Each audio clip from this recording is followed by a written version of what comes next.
Керғұла атты Кендебай. Ерте ертеде, ешкі құйрығы келтеде. Қаратаудың ойында, Қарасудың бойында Қазанғап дейтін бір кедей болыпты.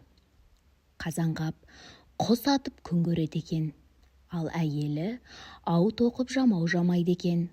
Осылай өз күндерін өздері көріп жүре беріпті. Күндердің бір күні Қазанғаптың әйелі жүкті болып, ай күні жақындап.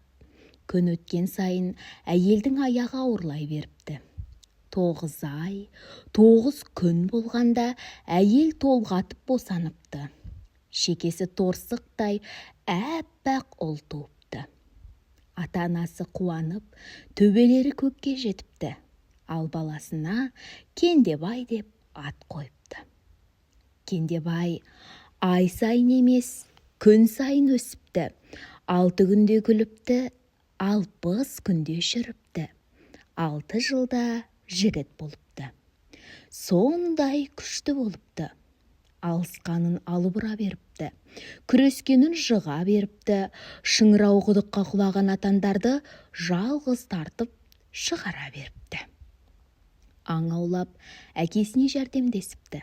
Бара-бара құлан атып, Құралайдың көзінен тигізген мерген болыпты. Арқар мен киікті, құлан мен маралды мая-мая етіп үйіп тастапты. Қарасудың бойындағы қара үйлі кедейлер қарық болыпты.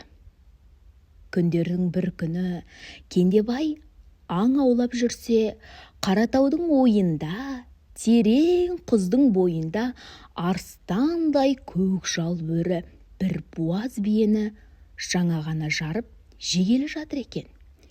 Ал Кендебай жүгіріп барып, көкжалды құйрығынан ұстап алып, бұлғап лақтырып кеп жіберіпті. Қасқыр арс етіп, аузын қисаңдатып өліпті де қалыпты. Кендебай қасқырдың терісін сойып алып, биенің қасына келсе, бие жанталасып өлгелі жатыр екен. Кендебай алмас қанжармен биенің қарнын жарып жіберіп, құлынын суырып алыпты. Арыстай еркек құлын екен. Кендебай құлынды үйіне алып келіп, оны құланның сүтімен асырапты. Құлын сағат сайын емес, минут сайын өсіпті. 6 айдың ішінде 6 кез ат боп шыға келіпті. Кендебай Керғұланы үйретіп мініп, түн қатып жүріп аң аулапты. Құла қуса жетіп, қашса құтылатын, аузымен құс тістеген ерен жүйрік болыпты. Кендебай Керғұланы құстай ұшырып, 6 қырдың ар жағынан қаша жөнелген құланды көзді ашып жұмғанша қуып жетіп, құйрығынан ұстайтын болыпты. Кендебай осылай аң аулап, ел аралап жүре беріпті. Ол мейлінше қайырымды болыпты. Жылағанды жұбатыпты, жатсынуды сүймепті. Табысына бүкіл ел ортақ болыпты. Керғұла атты Кендебай батыр атанып, әлемге аян болыпты. Күндерде бір күн Кендебай аң аулап, алысқа ұзап кетіпті. Жолда қозы бағып жүрген бір балаға кездесіпті. Бала еңіреп, жылап жүр екен. Кендебай жетіп келіп, көзің жасты, көкірегің қайғылы, неткен жансың деп сұрапты. Баланың басы тас, киімі өрім-өрім екен. Ардақтаған анаңды алса, төгілмей мерсің. Асқар таудай әкеңді алса, көрген күнің құрысын, деп жылап қоя беріпті бала. Не болды? Жөндеп айтшы, деп сұрапты Кендебай. Бала көзінің жасын көл қылып, ауыр бір күрсініп алып, былай деп жауап беріпті. Мен Мергенбай деген батырдың жалғыз баласы едім. Қазір 6-ға шықтым.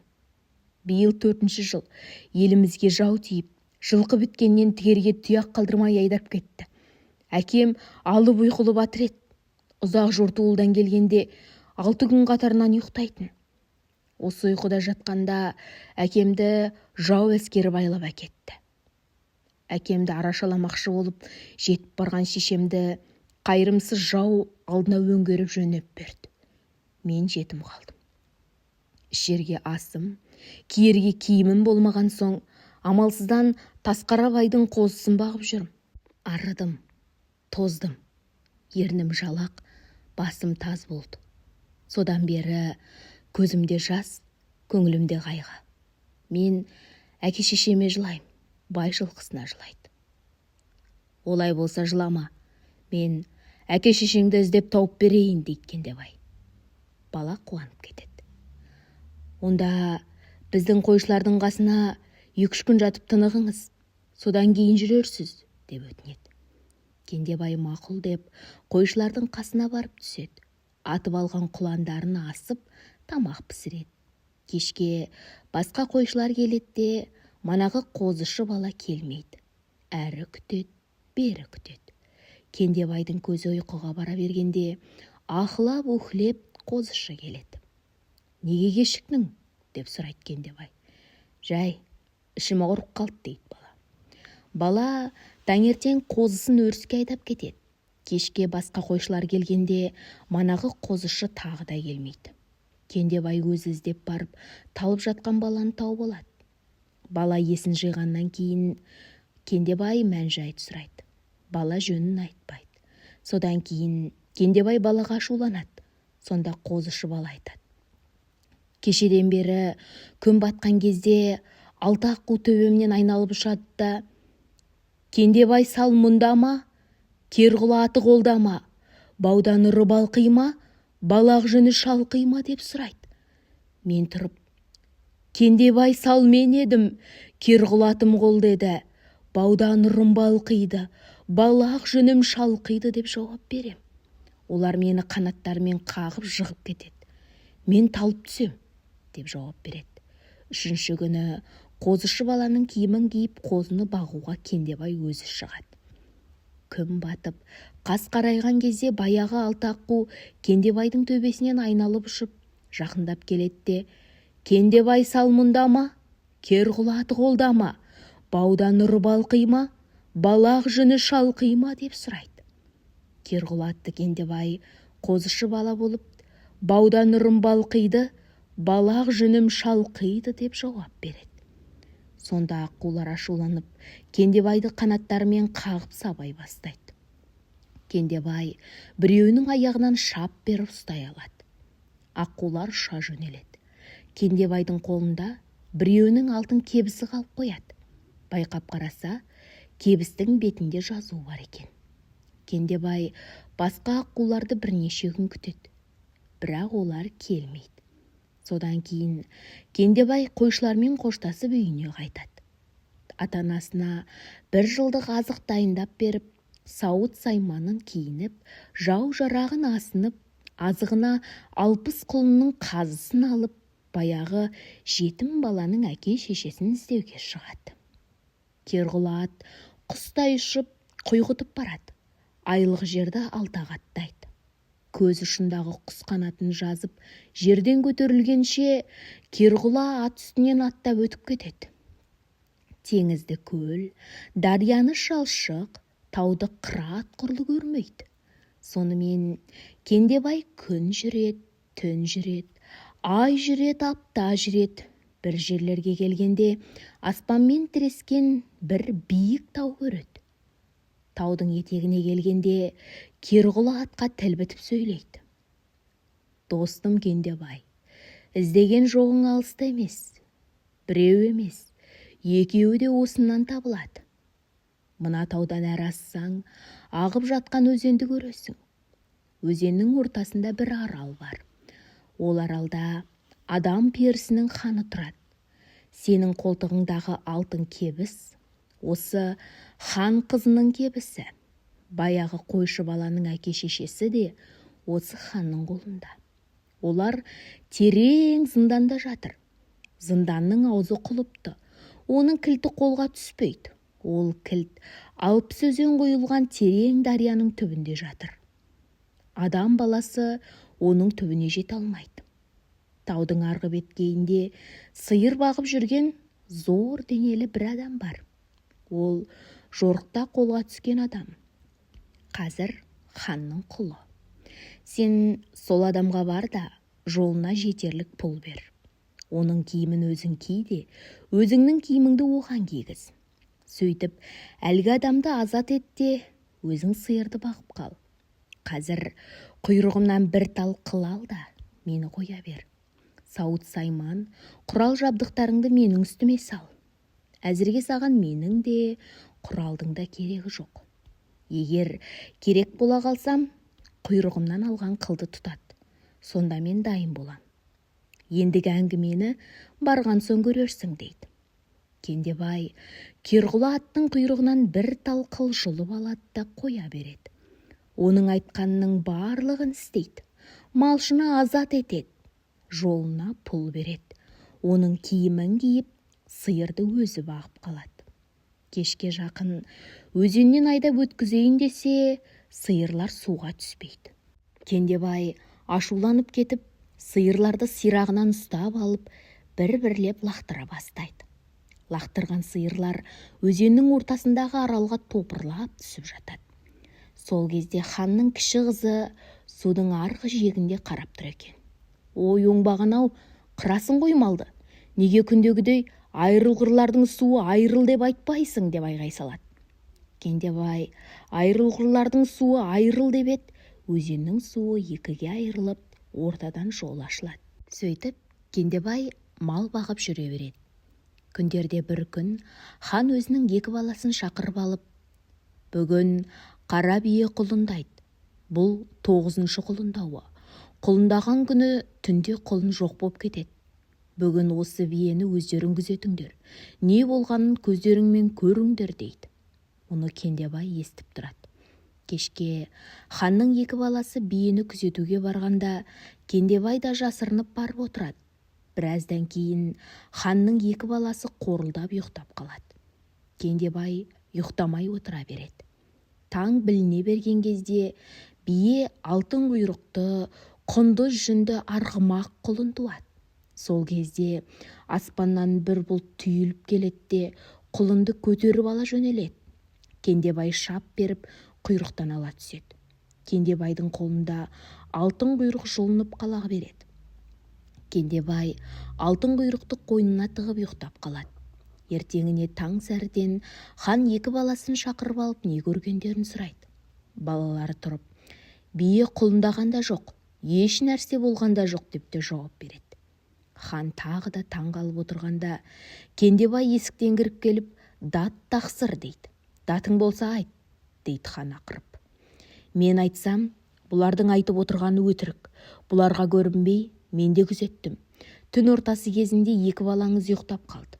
Таң алдында бие бір алтын құйрықты, құндыз жүнді құлын туды. Аспаннан бір бұлт түйіліп келді де, оны көтеріп ала жөнелді. Мен құйрықтан шап беріп ұстай алдым. Бұлтпен араласқан үлкен құс құлынды алып кетті де, құйрық менің қолымда қала берді дегенде, сөздің аяғын күтпей, құйрық қайда, дейді хан. Тақсыр, сабыр етіңіз. Мен алтын құйрықты пайда қылғым келсе, сізге айтпаймын ғой. Міне құйрық, деп Кендебай құйрықты қойнынан суырып алғанда, үйдің іші жап-жарық болып кетеді. Ханның балалары ұялып жерге қарайды. Қазір үшеуіңіз деп шығып, құсты да, құлынды да тауып келіңдер. Таба алмасаңдар, менің маңымды көрмеңдер, дейді хан. Кендебай өзеннен өтіп алып, құйрықтың қылын тұтатқан кезде Керғұла ат жетіп келеді. Құла атты мініп, қару-жарақты іліп, сауыт саймандарды киіп алып, Кендебай жөнеп береді.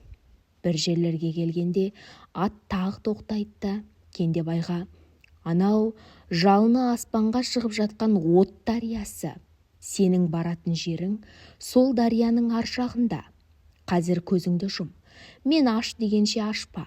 Көзіңді ашсаң, екеуміз де өлеміз, дейді. Кендебай көзін жұмады. Сонымен ұша береді, ұша береді. Бір кезде ең әуелі ыстық лепті, одан кейін ысылдаған желді сезеді. Талай уақыт өткеннен кейін аш көзіңді, дейді Керғұла атты. Кендебай көзін ашып жіберсе, үлкен дарияның ортасындағы аралға келіп түскен екен. Аралда алтын құйрықты 8 құлын, құйрығы жоқ бір құлын алтын науадан су ішіп тұр екен. Керқұла атқа тағы да тіл бітіп, аспанмен тірескен анау бәйтеректің басында самұрық құстың ұясы бар. Ол 6 айда бір рет азық іздеп кетеді де 15 күнде кері айналады. Қазір ол азық іздеуге кетіпті. Оның қайтып келуіне әлі 6 күн бар. Біз оның қолына түспес үшін 6 сағатта 6 айлық жол алуымыз керек. Менің үстіме мін де алтын науаны алдыңа өңгер. Құлындар алтын науадан қалмай біздің соңымызға ереді де отырады. Біз құлындарды соңымыздан ертіп отырып, манағы от дариясынан тікелей өте алмаймыз. Айналып жүруіміз керек. Біздің келердегі қысқа жолымыздың кетерде алыс болып отырғаны да сол. Бұл жолымызда 3 бөгет бар. Ең әуелі 7 басты дәу кездеседі. Содан соң ақырған арыстанға жолығамыз. Соңынан жәдігөй кемпір байланысады. Ал, уақыт оздырмай жүрейік, дейді. Кендебай алтын науаны Керқұла атқа өңгеріп алып жөнеп береді. Барлық құлын оның соңынан ереді. Бір уақытта алдарынан бір үлкен тау көрінеді. Тау теңселіп, қозғалып бұларға қарай жақындап келеді. Бұл 7 басты дәу еді. Кендебай алтын науаны жерге қояды. Құлындар науаға иіріліп тұра қалады. Кендебай қолына 100 батпан шоқпарын алып, Керқұла аттың бар шабысымен дәуге қарсы шаба жөнеледі. Көзді ашып жұмғанша ағып өтіп бара жатып салып кетеді. Дәудің бір басы ұшып түседі. Кейін қарай шауып, тағы соғып өткенде екінші басы ұшып кетеді. Осылай ерсілі-қарсылы 7 өтіп 7 рет соққанда 7 басы бірдей ұшып, дәу омақаса құлайды. Кендебай дәудің көзін ойып қоржынына салып алады. Кендебай қайтып келіп, алтын науаны өңгеріп, құлындарын ертіп жүріп кетеді.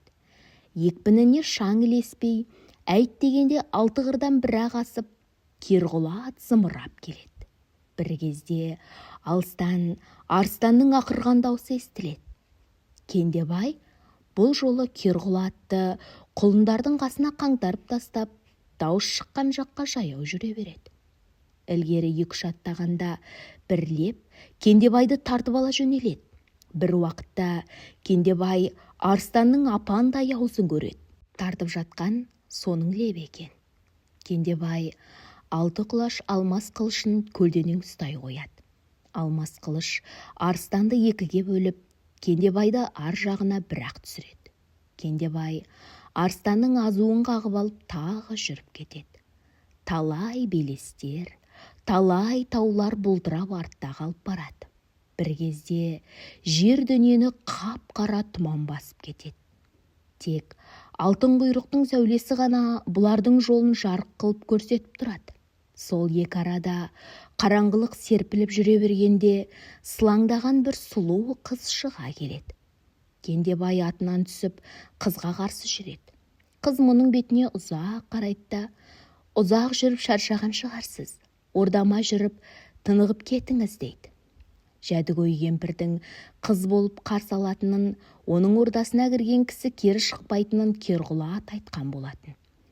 Шаршағаным рас, демалуға қарсы емеспін, бастаңыз дейді Кендебай. Қыз алға түсіп аяңдай бергенде Кендебай алмас қылышын сермеп кеп қалады. Алмас қылыштан от жарқ ете түседі де, дүниені тағы да тұман басып кетеді. Тұман сейілгенде қыздың орнында 2 бөлінген кемпір жатады. Кендебай кемпірдің басын кесіп қоржынға салып алады. Бұл кемпірдің қарамағындағы жерден ұшқан құс, жүгірген аң өте алмайтын. Кемпірдің өлгенін қазір ешкім білмейді. Сондықтан бұл жерге самұрық келмейді. Осы жерде 3-4 күн демалайық дейді Керқұла ат. Кендебай сол арада 3-4 күн тынығып, кемпірдің асыл қазынасын жинап алып, Керқұла аттың алдына алтын науаны өңгеріп, алтын құйрықты құлындарды ертіп, аман-есен ханның үйіне жетеді. Хан қуанып үлкен той жасайды. Той үстінде түк таба алмай, сандалып, мойындары ырғайдай, сирақтары шейдей болып, азып тозып ханның 2 баласы келеді. Хан Кендебайды төрге отырғызып оның аты жөнін сұрайды. Мен хан баласы емеспін, адам баласымын. Өз атым Кендебай. Ел мені Керғұла атты Кендебай деп атайды. Сіздің еліңізге ерігіп келгенім жоқ, жұмыспен келдім. Екі бірдей жоқ іздеп жүрмін, намыс іздеп жүрмін. Рұқсат болса айтайын, дейді Кендебай. Айт балам, дейді хан.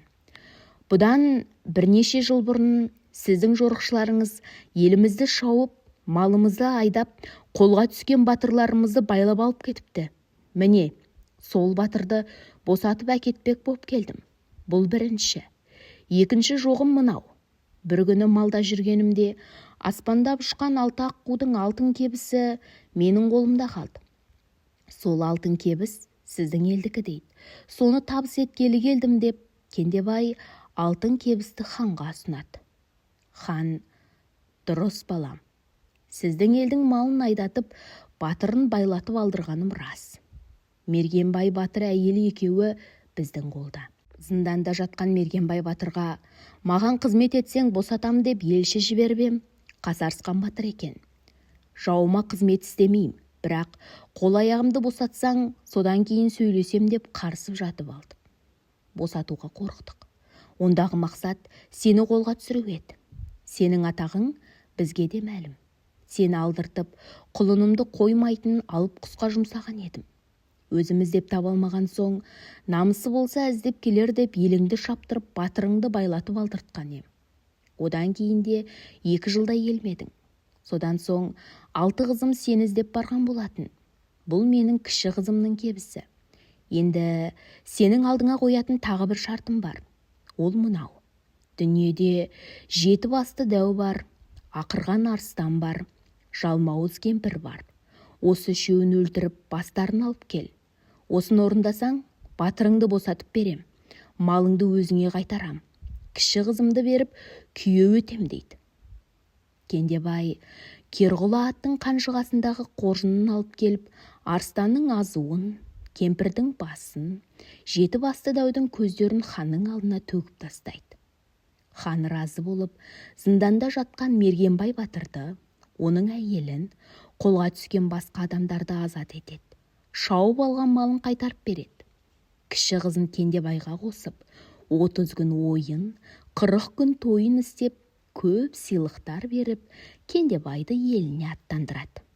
Кендебай елдің малын айдап келіп, иелеріне табыс етеді. Ата-анасына қосылып, бала қуанады. Баласына қосылып, ата-ана қуанады. Ұлы думан, үлкен той істейді. Кендебай тұрғанда елге батып ешбір жау тие алмайды. Сөйтіп бұл ел Керғұла атты Кендебай батырдың елі болып аталып кетіпті.